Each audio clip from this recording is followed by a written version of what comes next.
Bismillah. Assalamualaikum warahmatullahi wabarakatuh. Alhamdulillah rabbil alamin. Assalatu wassalamu ala asyrafil anbiya wal mursalin wa ala alihi wa ashabihi ajma'in. Amma ba'd. Ma'asyiral muslimin wal muslimat, jamaah salat zuhur rahimani wa rahimakumullah. Marhaban ya Dzulhijjah. Selamat datang bulan Dzulhijjah. Jarang sekali kita melihat spanduk di tanah air ada tulisan marhaban ya Dzulhijjah. Yang sering kita baca marhaban ya Ramadan. Bahkan masih ada spanduk marhaban ya Ramadan itu di banyak jalan-jalan dan tempat. Pada Ramadannya sudah lama berlalu. Bahkan kalau boleh jujur pun tidak semua DKM menyambut Dzulhijjah di depan para jamaah dengan ucapan selamat datang bulan Dzulhijjah. Maka terlihat perbedaan kaum muslimin di tanah air menyambut Ramadan dengan Dzulhijjah sangat jauh berbeda. Begitu menyambut Ramadan, saya yakin semua masjid-masjid yang ada di tempat kita penuh sesak. Tapi saat menyambut bulan Dzulhijjah ya begitu-gitu juga jamaahnya.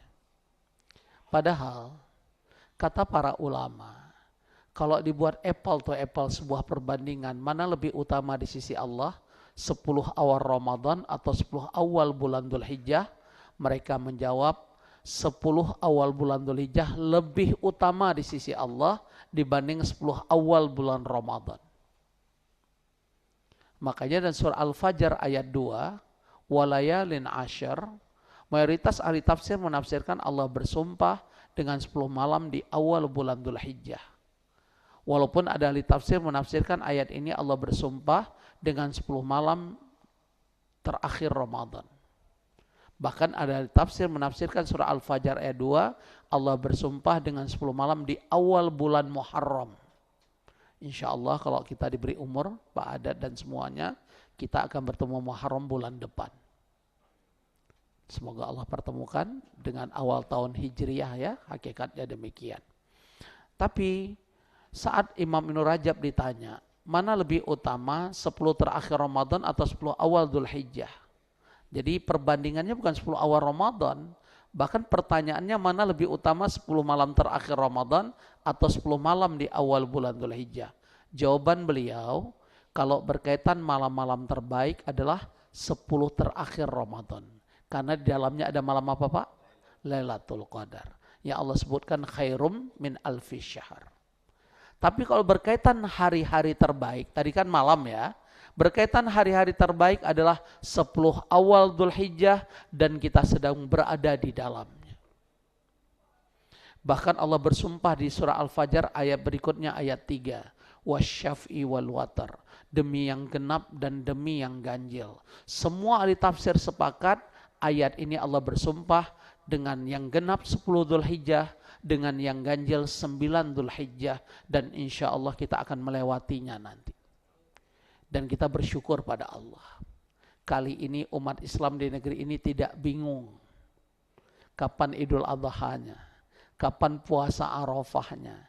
Karena kita bersyukur pemerintah Indonesia, Muhammadiyah lewat metode hisab, sudah jauh-jauh hari menetapkan Idul Adha 27 Mei. Saudi yang harapan kita juga tidak berbeda dengan kita, juga sama kita bersyukur. Saudi menetapkan 1 Dzulhijjah, jatuhnya tanggal berapa? Hari Senin kemarin 18 Mei. Berarti kalau 1 Dzulhijjahnya bareng, pasti Idul Adhanya bareng. Pasti puasa Arafahnya nggak bingung. Ya, karena namanya puasa Arafah. Maka saya ingin mengajak diri saya dan semua kita, sambutlah bulan Dzulhijjah di 10 awal ini dengan penuh riang gembira, rasa syukur, dan bentuk syukur kita yang pertama saya ingatkan kembali, banyak bertakbir.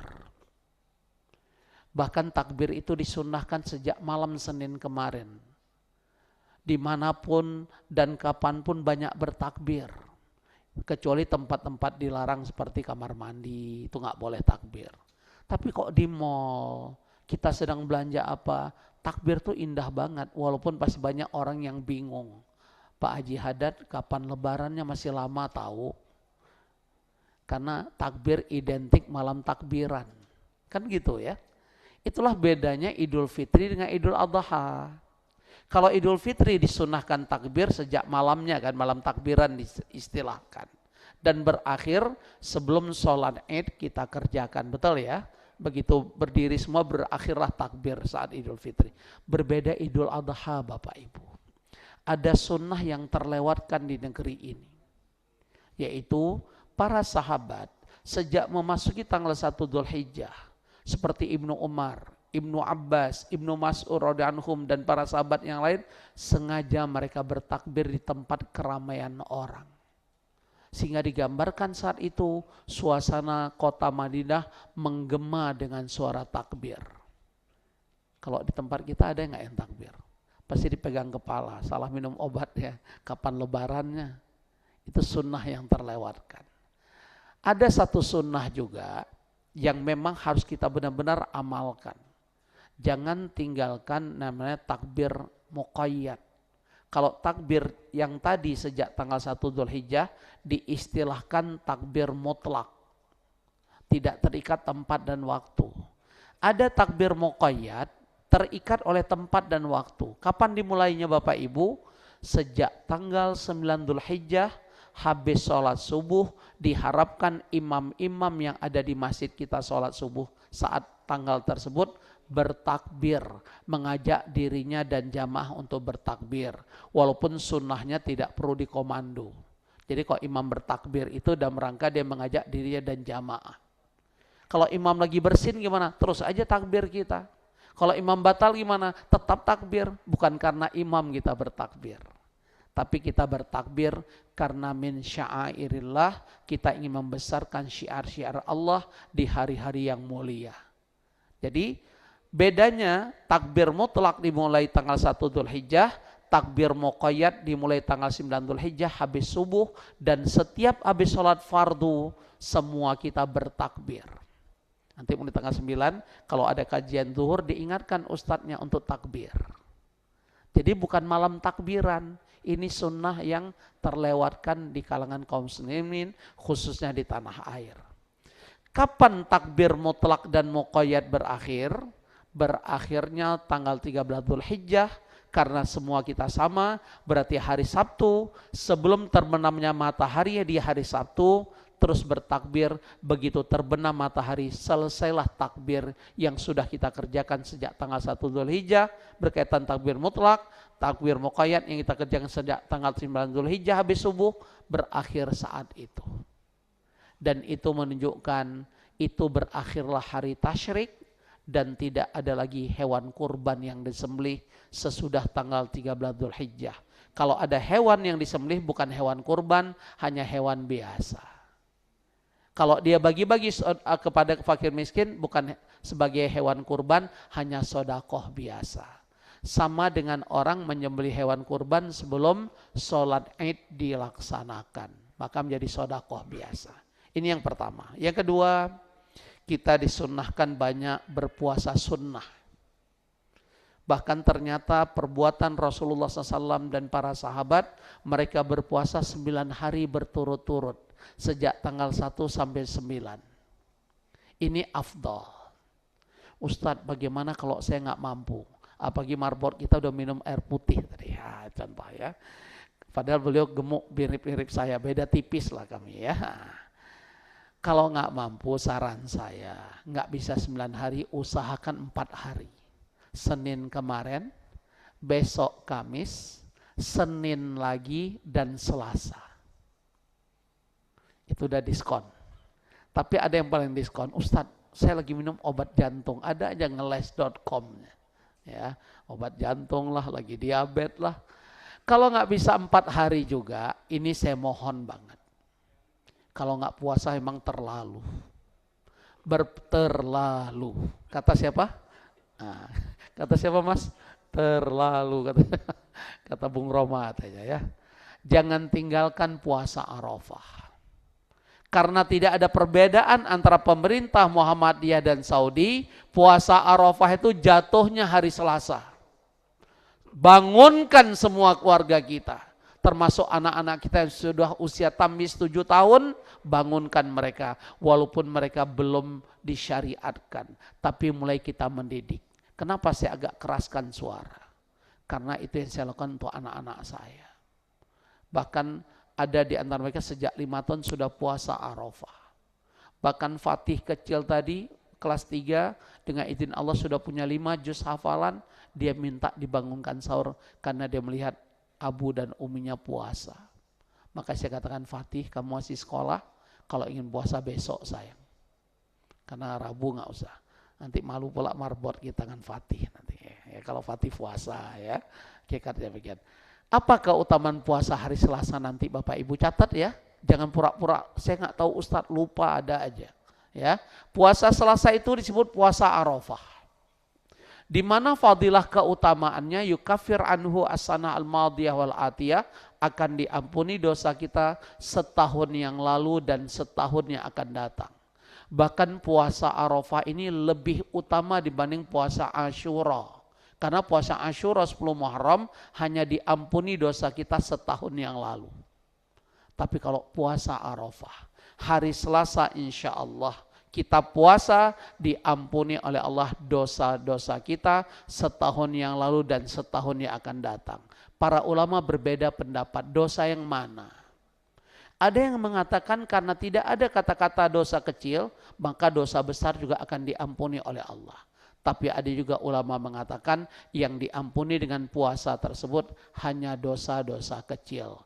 Karena dosa besar baru diampuni oleh Allah dengan taubat nasuha. Sebagaimana firman Allah dalam surah At-Tahrim di ayat 8. Ya ayyuhalladzina amanu tubu ilallahi taubatan nasuha. Wallahu a'lam. Kalau ditanya saya, serahkan pada Allah.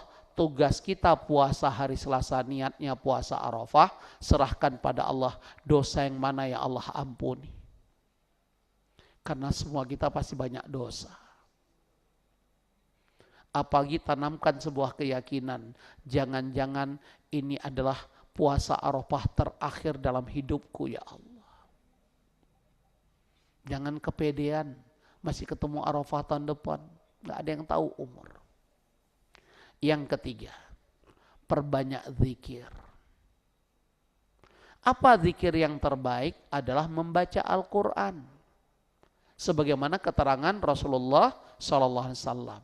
Maka saya mengajak diri saya.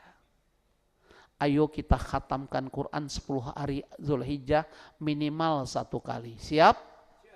Masya Allah. Nggak apa-apa. Boleh siap, baru sesudah itu insya Allah. Siapnya dengan sebuah komitmen. Kalau saya tidak khatam minimal 1 kali, saya siap mendenda untuk jamaah sini, semua saya traktir makan siang. Tinggal pilih mau restoran mana. Tapi kalau saya khatam jangan ditagih-tagih ya. Wah Ustadz nipu, ingat. Semua manusia bisa kita tipu, Allah nggak bisa kita tipu, setuju nggak? Plus, saya siap berinfak untuk keropak kita 10 juta. Catat ya Pak Haddad, saya siap komitmen. Tapi saya balik tanya biar fair.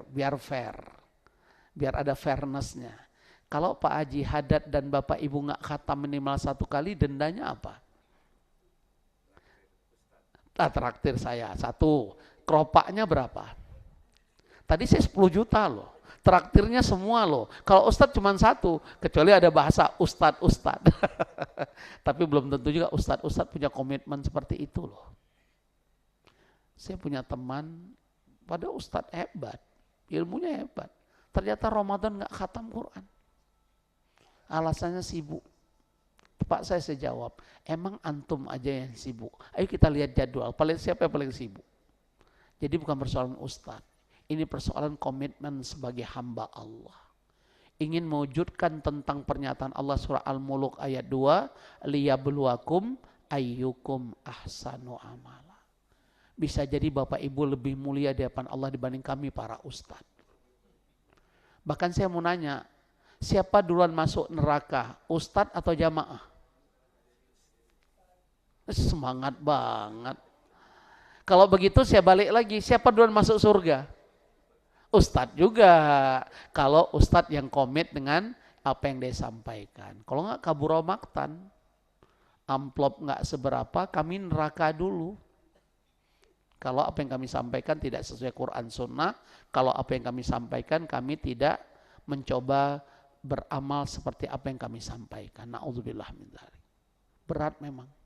Saya aja memutuskan di dunia dakwah usia 40 tahun. Sesudah haji dulu, merenung dulu tentang surah As-Saff, ayat 2 dan 3 tentang kabura maktan. Ada hadis Sahih Bukhari, kami para ustadz akan digunting-gunting lidah kami karena kami berucap tidak beramal. Saya baca lagi hadis yang lain, ternyata para ustadz ini akan mengelilingi neraka seperti kuda pedati menumbuk tepung. Saat ditanya oleh jamaah, kenapa engkau ustadz bersama kami di neraka? Jawaban ustadz, apa yang aku sampaikan aku tidak beramal. Ngeri jadi ustadz. Padahal saya sekarang pengurus pusat MUI. Saya masih di Komisi Fatwa MUI Kota Bogor. Ya, berat. Maka hanya sebuah renungan untuk saya khususnya. Jangan sia-siakan 10 awal bulan Dzulhijjah, usahakan banyak-banyak baca Quran. Buat KPI. Kenapa sih urusan dunia ada istilah KPI? Kenapa urusan akhirat wal akhiratu khairu abqa? Mana bahasa KPI? Pada satu huruf yang kita baca 10 kebaikan kata Rasulullah SAW. Satu ayat yang kita baca kata beliau lebih baik daripada seseorang memiliki onta yang besar. Kalau grade onta seperti itu di Saudi hampir 50 jutaan. Satu ayat nilainya 50 juta. Siapa di ruangan ini gaji per hari 50 juta angkat tangan? Plus angkat kaki? Nggak ada. Berarti kalau sebulan sehari 50 juta, sebulan berapa? 1,5 M. Gubernur BI aja gajinya cuma 300 juta. Di Pertamina beda-beda tipis lah di atas itu. Makanya Presiden SBY kan pernah curhat. Gaji presiden itu cuma 75 juta katanya. Kan gitu ya. Emang gaji resmi segitu emang. Pernah tahu gaji wali kota berapa? Cuma 7,5 juta. Makanya ada istilah gaji kecil cakaran yang besar. Nah, jadi bisa nyakar kiri kanan. Wallahu a'lam, itu urusan masing-masing. Kita lanjut. Jadi yang ketiga banyak berzikir. Yang keempat, banyak amal soleh apapun bentuknya. Karena kita masih di hari-hari terbaik dan di bulan haram, menurut teori dari Ibnu Abbas dan Huma, setiap amal soleh kita kerjakan dilipat gandakan di bulan-bulan haram. Apalagi di hari-hari terbaik 10 awal bulan Dzulhijjah, seperti jangan tinggalkan sholat malam, sholat duha, sholat sunnah rawatib yang jumlahnya 12 rakaat. Saya karena terlambat tadi nggak sempat qobliyah, ini agak maraton. Habis kajian ini saya harus kerjakan 6 rakaat. 4 rakaat saya niatkan qobliyah zuhur, yang 2 rakaat saya niatkan ba'diyah zuhur. Boleh nggak Ustadz? Ada contoh Rasulullah SAW demikian. Bahkan beliau ada ba'diyah zuhur yang terlewat karena kedatangan tamu. Ternyata tamu ini terus sampai datang waktu sholat asar. Kata Aisyah dalam hadis Sahih Bukhari, beliau mengqadha ba'diyah zuhurnya di habis sholat asar. Padahal kita tahu tidak ada sholat sunnah habis asar dan subuh. Betul? Beliau kerjakan bukan niatnya untuk sholat sunnah ba'diyah asar, mengerjakan ba'diyah zuhur yang tertinggal tadi. Paham ya? Demikian juga qobliyah subuh, mana tahu begitu Bapak ke masjid sudah timer dekat, kayak saya tahu 1 menit. Maka dikerjakannya ada 2 pilihan. Habis subuh begitu salam langsung Bapak Ibu berdiri qobliyah subuh niatnya, cuman ada gak resiko. Wah, ngakunya haji, ustadz lagi, jenggotnya panjang, mana ada sholat sunnah habis subuh, heboh kemana-mana. Jadi fitnah, karena dia nggak paham.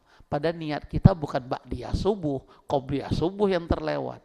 Maka sarannya yang kedua, untuk menghindari fitnah, yang terbaik qobliyah subuh yang tertinggal, tunggu matahari terbit sempurna, kerjakan dulu qobliyah subuh, kalau ingin sholat syuruk sesudahnya. Dalam rangka apa? Tartibus sholah. Dalam rangka urutan-urutan sholat. Karena qobliyah subuh kan dikerjakan sebelum subuh, betul? Sholat syuruk itu habis habis subuh nunggu matahari ya. Jadi tertibnya sholat demi. Boleh nggak Ustadz digabung antara syuruk dengan sholat, antara qobliyah subuh dengan sholat syuruk? Tidak boleh, karena waktunya berbeda dia. Yang boleh digabung contoh, masuk waktunya tinggal 2 menit, muqomat, iqomah. Bapak Ibu boleh gabung niat sholat tahiyatul masjid dengan qobliyah zuhur. Karena waktunya bareng, paham ya? Terus contoh lagi, besok Kamis, niatkan aja puasa Kamis dan puasa sunnah terbaik di 10 awal bulan Dzulhijjah. Jadi dapat double. Ya, sama kadang-kadang kita Ayyamul Bid puasa Syawal ketemunya 3 niat. Senin, Ayyamul Bid, Syawal. Kan bisa aja ketemunya begitu ya, contoh demikian. Dan itu dibolehkan. Yang enggak boleh digabung antara amalan wajib dengan amalan sunnah. Niatnya qadha puasa, tapi digabung dengan puasa Senin kagak bisa. Qadha puasanya boleh di hari Senin, tapi pahalanya enggak double. Karena qadha itu hukumnya apa? Wajib. Umroh, sunnah atau wajib? Sunnah. Saya udah umroh Ustadz, berarti udah gugur kewajiban haji. Salah minum obat. Umroh tidak bisa diganti haji. Dalam haji ada ibadah umroh. Bahkan haji kita haji tamattu. Karena didahului umroh, baru haji, makanya kena dam. Kalau haji ifrad, haji dan umroh berbarengan. Nah itu contoh. Ya, sehingga tidak itu. Nah itu contoh tentang haji. Lanjut, tanggal 9 kalau boleh, saran saya, walaupun saya khotib Idul Adha di Surabaya, Senin saya udah berangkat, safar ke sana, sudah siapkan tiket pesawat. Apa yang saya sampaikan? Usahakan, karena kita tidak berangkat haji, gambarkan saja suasana.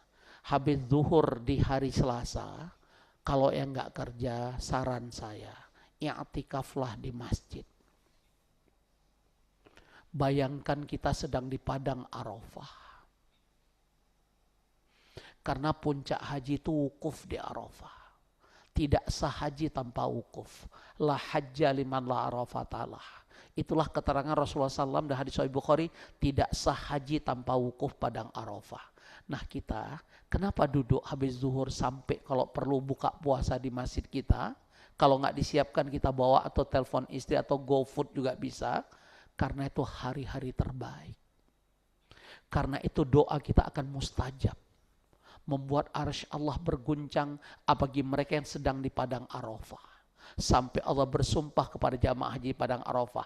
Apa yang mereka minta aku kabulkan. Termasuk mereka minta diampuni dosa mereka semua, Allah kabulkan. Disitulah pentingnya punya niat haji semua.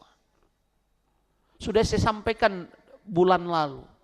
Bagaimana supaya keluarga besar Masjid Al-Hidayah haji bareng? Coba nabung setiap hari. Sehari 10.000. Kalau sehari 10.000 perlu waktu 7,5 tahun untuk daftar haji. Siskohat namanya 26 juta.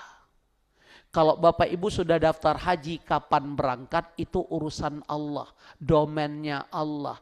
Tapi kalau menyetor untuk siskohat 26 juta, itu urusan Allah atau urusan kita? Mas, ayo fokus. Nyetor haji 26 juta siskohat itu urusan kita atau urusan Allah? Kita nabung.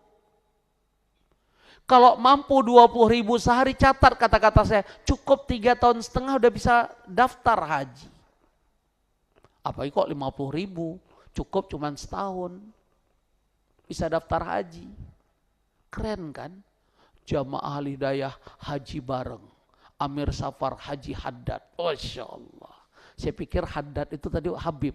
Karena Haddad kan, rupanya ketemu wong Jawa guys. Pokoknya contoh demikian ya. Coba keren kan Pak? Karena kita pernah dan sering mendengar. Saya haji 2001 gara-gara apa? Seorang ibu di Aceh jualan kangkung. Viral di Aceh. Saya cuma dengar berita itu. Dia bisa berangkat haji sesudah menabung 25 tahun. Wajar jualan kangkung. Saya tadi berpikir sebelum ketemu informasi yang jelas. Saya berpikir ibu tuh punya sekian hektar sawah. Dia nanam kangkung. Wajar nenek haji. Ternyata enggak Bapak Ibu. Nah, Ibu habis sholat subuh berdoa, semoga Allah mudahkan mencari rezeki, ibu keliling pematang sawah orang. Kan kalau di kampung tuh antara dua petak sawah kan ada parit kecil tuh Pak Adan. Kan biasanya akan tumbuh kangkung-kangkung liar. Nah ibu tuh hanya ambil dari situ. Dia kumpulin, ibu jual ke pasar nak, hasilnya ibu beli sembako hari ini, catat ya.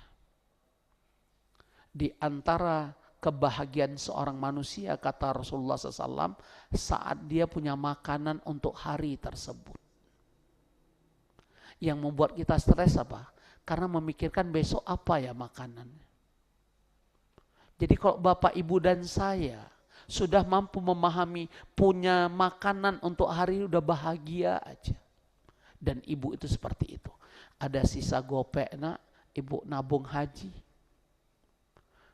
Sisa berapapun dari ibu belanja sudah untuk kebutuhan hari ini, ibu nabung haji nak.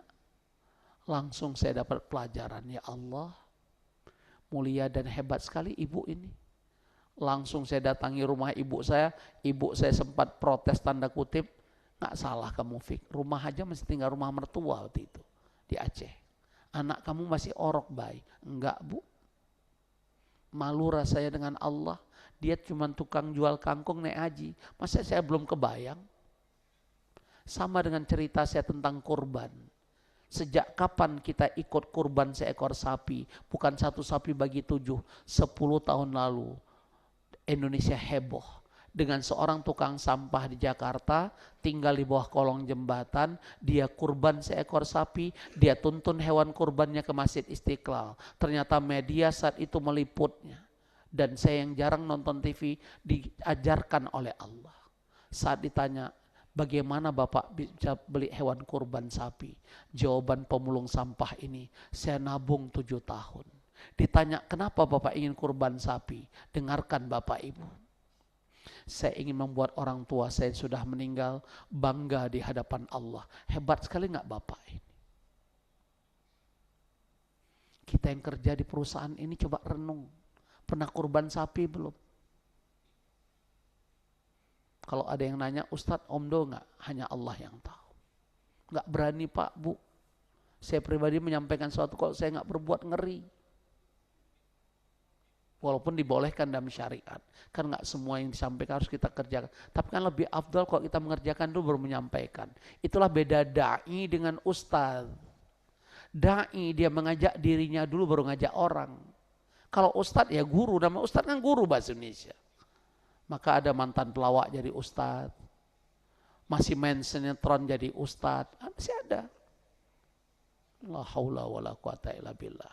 Ya. Berapa tahun kemudian masih saya simpan seorang nenek dari NTB Mataram yang dengar khutbah Jumat saya kemarin di sini. Saya sampaikan, nenek itu cuma tinggal di emperan toko-toko di kota Mataram NTB. Dia cuma pemulung sampah. Auranya emang udah letih banget, udah tua. Uban semua. Dengan kain yang sudah lusuh. Pakai kaos oblong. Dia kurban seekor sapi. Indosiar meliputnya dan menyiarkan seluruh Indonesia. Nenek ini saya tanya, kenapa nek mau kurban sapi? Jawaban nenek ini berbeda dengan tukang sampah Jakarta. Saya berharap dan terus berdoa sebelum saya meninggal, saya bisa kurban seekor sapi dalam hidup saya. Hebat nggak nenek itu? Kenapa mereka mampu, kita nggak mampu? Kembali tahun ini ada kisah heroik orang naik haji. Tukang sampah lah, tukang becak lah, tukang tambal ban lah. Pertanyaan saya, kira-kira mereka naik haji, ada orang kaya kasih tiket haji, atau kira-kira mereka nabung sendiri? Orang makin kaya, makin dermawan atau makin pelit? Bin merege hese, bin koret. Datangi aja majikan, bos-bos, bapak-bapak, ibu-ibu. Pak, kapan saya dikasih tiket haji? Kira-kira dikasih langsung atau dikemplang? Gue aja belum naik haji, jangan-jangan begitu jawaban. Na'udzubillah. Ayo Bapak Ibu, semua udah saya sampaikan. Tinggal wujudkan. Dan itu semua lewat keimanan dan keyakinan. Ternyata tukang sampah nenek itu Allah muliakan. Karena viral di media, ada orang kaya muslimin kasih mereka rumah. Ada kaya muslimin kasih dia haji. Ada orang kaya muslimin untuk Jakarta, anak-anak yang nggak sekolah dikasih beasiswa sampai perguruan tinggi. Bukankah itu spirit yang kita dapat saat Nabi Ibrahim alaihissalam diperintahkan Allah menyembelih anaknya Ismail alaihissalam. Saat sudah mereka ikhlas dan siap, yang paling hebat Ismail. Karena dia ikhlas disembelih oleh ayahnya, karena itu perintah Allah. Falamma aslama wa tallahu lil jabin, di mana pisau Nabi Ibrahim sudah sangat dekat dengan leher dan Nabi Ismail sudah pasrah. Lihat surah As-Saffat di ayat 107. Wa fadainahu bidzibhin azim. Langsung Allah jelaskan kepada kita semua, ku ganti leher Ismail dengan seekor domba kibas yang besar. Bidzibhin azim. Artinya apa? Nggak ada yang sia-sia kalau berinfak di jalan Allah. Walaupun kajian saya malam Ahad yang lalu di satu perumahan elit di Bogor ada yang teriak. Padahal saya bukan menyindir Pak Haji itu. Rupanya beliau tersindir. Ustadz, jangan-jangan Ustadz nyindir saya. Karena ada orang kaya sedang jual aset di atas 20 M. Udah 2 tahun gak kurban. Bahkan Ustadz bilang tadi dia ingin pinjam uang Ustadz 3,5 juta untuk kurban tahun ini. Tapi saya gak pernah pinjam uang ke Ustadz. Bukan Pak Haji. Tapi jadi orang tahu. Saya sedang pasang status Ustadz jual aset, rumah, kebun, tanah. Tapi saya pernah kurban 2 ekor sapi berton. Sehingga orang lain, tiba-tiba saya nggak tahu, saya tahu orangnya. Cuman kan nggak 24 jam. Ada yang nyeletuk karena dia sombong, Ustadz. Artinya apa? Apa mungkin Allah tidak menepati janjinya, makin banyak berinfak sedekah hidup kita makin makmur. Kenapa si fulan itu katanya pernah kurban 2 ekor sapi, tapi untuk beli kambing 3,5 juta nggak punya uang dia. Jawabannya apa kira-kira? Wallahu alam. Tapi kan terjawab dari si fulan satu lagi. Hanya khusus bisikin saya, dia terus sombong dalam hidupnya. Karena kalau kita beramal ikhlas karena Allah, mana mungkin Allah sia-siakan. Setuju enggak? Sama dengan jamaah seorang curhat. Ustadz, kata Ustadz dan semua yang saya pahami yakini, makin banyak berinfak hidup seseorang makin dibuat makmur dan mudah oleh Allah. Tapi Ustadz, sahabat saya bangkrut Ustadz. Dari yang tadinya bohir tajir melintir, sekarang tinggal rumah kontrakan. Kok bisa begitu Ustadz? Entah bagaimana cara Allah menuntun saya menjawab pertanyaan beliau. Saya tanya ya. Nggak mungkin seorang berinfak karena Allah ikhlas. Allah hancurkan. Justru janji Allah dimakmurkan. Lihat Al-Baqarah 245. Al-Baqarah 261, 274, 276. Bahkan dalam surat Sabak ayat 39 jelas janji Allah. Wa ma anfaqtum min syai'in fahuwa yukhlifuh. Apapun yang kamu infakkan ku ganti. Hanya saja arti diganti jangan pakai Ustadz fulan. Mana nih Bapak Ibu infaknya 1 juta nanti diganti Allah 100 juta. Sekarang teriak-teriak mana uangnya 1 triliun. Dia yang punya hutang kita suruh bayar. Bahkan hari ini dia buat program. Kalau doa dengan bayar 10 juta cepat dikabulkan Allah. La haula wala quwata illa billah. Sampai kami MUI turun tangan. Sejak kapan doa pakai bayaran? Kasihan memang fulan itu. Tadi teorinya semua manusia bisa kita tipu. Pegang erat-erat. Tapi Allah nggak bisa kita tipu. Dan ternyata ada ayatnya. Siapa yang tahu? Hadiahnya voucher makan siang 1 juta. Angkat tangan. Tapi ya lama-lama nanya pula nanti ya. Buka surat Al-Baqarah ayat 204. Tadinya saya berpikir itu bahasa kita. Manusia bisa kita tipu, Allah nggak bisa, itu bahasa kita. Ternyata ada ayatnya. Buka Al-Baqarah 204. Wa minan nas may yu'jibuka qawlu fil hayati dunya. Ada di antara manusia ucapan mereka, performan mereka, penampilan mereka, keilmuan mereka membuat kamu kagum. Apalagi ngaku kalau turunan Rasul. Apalagi ngaku kalau dia memiliki ahli hikmah. Menurut guru torikot, supaya kamu dapat ilmu dari kami, supaya kamu mudah ini itu, buka bajumu. La haula wala quwata illa billah. Masih ingat kasus Kiai di Pati yang mencabuli 50 santriwati? Kan begitu cara dia doktrin santriwatinya. Pijit Pak Kiai, cari berkah, ngelap berkah, biar lebih afdol buka baju. La haula wala quwata illa billah. Baru aja kasus ini heboh, Ponorogo muncul kasus. Ternyata sebenarnya udah bertahun-tahun, cuma gak ada yang ngomong, mana mungkin Kiai ngakuin begitu. Kan begitu selalu bahasa. Tapi kok Kiainya udah kobokan udah direbut-rebutin, mana mungkin. Na'udzubillah min dzalik. Ini ada syekh dari Mesir. Dia juri kan di RCTI program apa? Hafiz Cili. Ternyata jeruk makan jeruk. Na'udzubillah min dzalik. Dia itu kan fitnah. Banyak yang memberi kesaksian. Dan saya nggak sebut namanya. Artinya semua kita akan digoda oleh iblis laknatullah alaih. Makin tinggi keimanan kita, makin berat godaannya. Maka kita kembali. Nggak, apa kata Allah tadi? Wa yushhidul ala ma fi qalbi, surah Al-Baqarah 24 belum selesai nih. Bahkan dia beri kesaksian. Si Taufik tadi bersaksi dia begini. Aku tahu Fik, kamu tuh bohong. Supaya terpesona semua. Maka apa jawaban Allah pada orang-orang yang membohongi manusia, dia lupa Allah nggak bisa dibohongi? Jawaban Allah, wahwa aladul khisam. Kamu sebenarnya Taufik penentangku yang sangat nyata. Depan orang aja kelihatan soleh, di belakang mereka na'udzubillah. Maka akan tercermin nanti dalam kehidupan. Bahkan kata orang auranya juga beda katanya, wallahu a'lam. Yang nilai kan bapak ibu. Kan ustadz di sini silih berganti dan banyak saya yakin. Ada yang menyentuh, ada yang enggak, auranya belesekan atau apa, semua itu adalah Allah yang memberi anugerah. Bukan karena dia ke klinik glowing. Karena klinik glowing belum tentu glowing mukanya. Betul tidak? Itu contohnya demikian ya. Apalagi kalau perempuan alisnya sudah dikerik.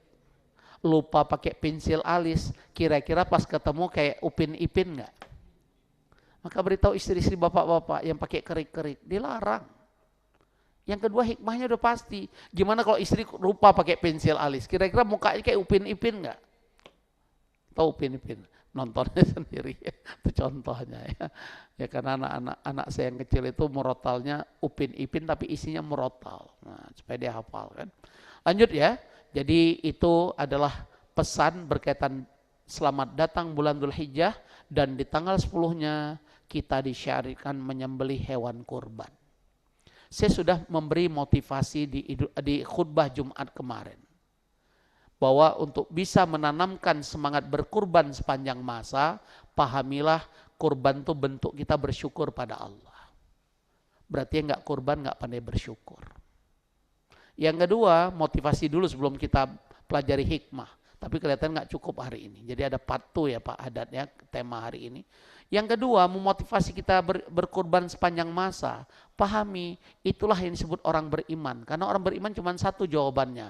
Apapun perintah Allah dan Rasulnya cuma satu kan, sami'na wa ata'na. Bukan sami'na kami pikir-pikir dulu. Kami lihat rekening kami. Biasanya nanti menjelang Idul Adha kembali muncul kisah nyata di media sosial. Seorang pedagang kambing hewan kurban bercerita, satu hari tempat penjualanku didatangi seorang wanita dengan pakaian sangat lusuh. Aku berpikir dia pengemis. Saat aku memberi infakku, dia menolaknya. Membuat aku sempat underestimate, kok sombong kali ini orang. Dikasih sedekah nolak. Ternyata dia mengatakan, Pak, maaf, saya kesini bukan untuk ngemis Pak. Saya ingin mencari hewan kurban. Kaget aku. Dan aku minta maaf. Ya Bu, silakan Bu, maaf ya Bu ya. Tadi saya nggak tahu, nggak apa-apa Pak. Emang pakaian saya gembel kok Pak. Akhirnya dia mencari hewan kurban. Dia menunjuk satu hewan. Sambil dia bertanya, ada yang lebih kecil lagi nggak Pak? Maka aku jawab, nggak ada Bu, ini yang paling kecil. Oh ya Pak, berapa harganya? Ku sebut angkanya, 2 juta Bu. Dan itu sudah paling murah dibanding pembeli yang lain. Karena aku melihat iba melihat dia. Apa jawaban ibu ini? Pak, boleh nggak 1,5? Karena uang saya cuma ada segitu Pak. Maka kata pedagang itu, karena aku kasihan melihat kok iakan walaupun aku rugi. Yang membuat air mataku semakin berderai. Ibu itu mengeluarkan uang. Ternyata yang 1,5 dibilang itu isinya recehan. 100 perak. Gopek. Bisa bayangkan gak Bapak Ibu? 1,5 juta receh semua, kira-kira ngitungnya tuh berapa jam ya? Dan ingat, di bank manapun termasuk BI nggak ada mesin yang hitung recehan. Mana ada mesin? Koin mana ada? Hancur mesin tuh mungkin kan. Pagian 100 perak lolos deh kan. Gitu contoh. Dah. Akhirnya sekian lama aku menghitung. Bu, uang ibu pas. Pada ibu ini kau udah bilang uang saya 1,5, mana ada percaya pedagang. Tetap aja dia hitung. Kan habis waktu deh kan, tapi itu resiko dia. Selesai itu ibu ini mengatakan, Pak, boleh gak saya minta tolong untuk diantar kambing saya ke rumah saya? Jawaban aku, boleh Bu. Dalam hati kecilku, selama ini aku suruh anak buahku. Tapi aku mengatakan, aku akan mengantar karena aku ingin tahu siapa dia. Lama kami berjalan. Si ibu ini ternyata berhenti di satu gubuk reot. Yang dalam bayanganku kandang kambingku lebih bagus dibanding gubuk reot ini. Sehingga ibu tuh menangkap keraguanku. Pak, tolong tambahkan, ini rumah saya. Semakin berderai air mataku, gak sanggup aku menahan. Seorang ibu yang tinggal gubuk reot ternyata ingin berkurban dia.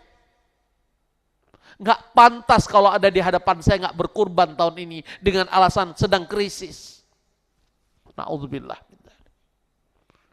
Yang mengaku sedang krisis pada HP punya. Apalagi dia mampu merokok. Apalagi rumahnya tidak seperti gubuk reot seperti ibu ini. Dan tukang sampai tinggal di kolong jembatan saat itu. Termasuk ibu di Mataram NTB yang tinggal di emperan toko. Mereka semua berkurban bukan abal-abal kaleng-kaleng. Kurban sapi mereka. Dan bagi saya, mereka guru terbaik untuk saya berkaitan ibadah kurban. Wallahi saya katakan, ikut jejak mereka. Justru disitulah rezeki kami dibuka oleh Allah. Apakah saya riya atau ujub, biar Allah yang menilai. Saya ingin menceritakan. Habis saya dengar tukang sampah itu, kurban sapi gak tenang hidup saya. Saya coba lihat rekening. Ternyata saya ingat Pak Haddad. Gak lupa saya. Cuman ada hampir 50 juta. Akhirnya saya coba cari. Sapi 200 kiloan itu berapa harganya. Ternyata saat itu saya gak lupa. Sekitar 12 jutaan. Kira-kira bapak-bapak. Kan kambing hari ini kan 2,5 juta. Ada uang 20 juta. Kira-kira berani beli kambing gak? Domba. Dan ternyata hamba Allah. Saya gak sebut. Apa yang saya sampaikan beliau ceritakan hidup beliau. Saat beliau mengatakan, Bu, aku ingin kurban tahun ini. Istri beliau kaget. Dari mana uangnya, Bu? Jawaban suaminya, saya yakin Allah akan mendatangkan. Karena niat saya tulus mengharapkan ridha Allah. Cerita si fulan ini. Suatu saat dia punya sahabat ingin membeli seekor sapi. Dititip pada suami ibu ini. Tolong ya carikan saya. Singkat cerita pedagang sapi itu, saya sedikit agak lupa. Intinya ternyata ada selisih, bahkan si pedagang sapi memberi hadiah.